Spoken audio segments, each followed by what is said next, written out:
তোমরা প্রথমে এই ভিডিওটা দেখো, তারপরে এই ভিডিওটা নিয়ে একটা আলোচনা করা যাবে। কথাগুলো যে কতটা বাস্তব তোমরা এই ভিডিওটা না দেখলে বুঝতে পাবেন না। চলো এখন ভিডিওটা দেখি। পিতা গুরু মাতা গুরু গুরু জ্যেষ্ঠ ভাই তার চেয়ে অধিক গুরু ভজিলে যারে পাই। কার কথা কইতেছি জানেন? স্বামী। একটা মায়ের জীবনে স্বামীর চেয়ে আপন কেউ হয় না।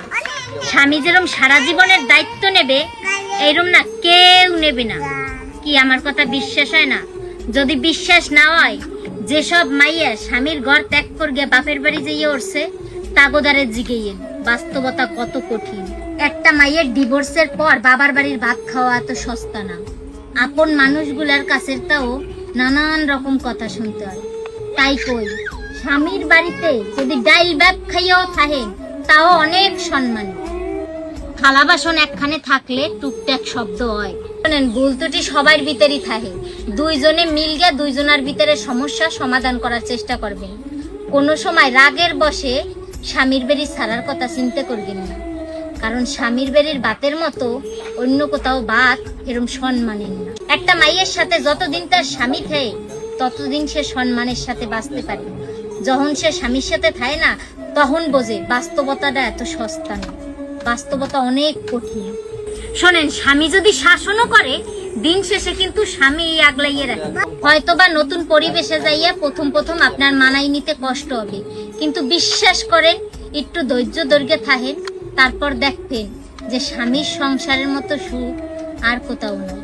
ওই সংসারেই আপনি সবচেয়ে বেশি সুখী হবেন। কোনো এক সময় ওই সংসার ছাড়িয়ে আপনার কোথাও যাইতে ইচ্ছা হবে না। কোনো এক সময় ওইটাই হবে আপনার সুখের ঠিকানা। স্বামী স্ত্রীর সম্পর্ক মধুর সম্পর্ক, আর এই সম্পর্কটা সুন্দর রাখতে হইলে দুইজনের প্রতি দুইজনের সম্মান থাকতে হবে, বিশ্বাস থাকতে হবে, ভরসা ভালোবাসা থাকলেই দেখবেন স্বামী স্ত্রীর সম্পর্কের মতো মধুর সম্পর্ক আর কোনো সম্পর্কের ভিতর নাই। বিয়ের পর একটা মাইয়ের জীবনে স্বামীর চেয়ে আপন কেউ হয় না। স্বামী সারা জীবনের দায়িত্ব নেয়, স্বামীর মতো করে সারা জীবনের দায়িত্ব কেউ নেয় না। তাই তো কয়, পিতা গুরু মাতা গুরু গুরু জ্যেষ্ঠ ভাই তার চেয়ে অধিক গুরু ভজিলে যারে পাই।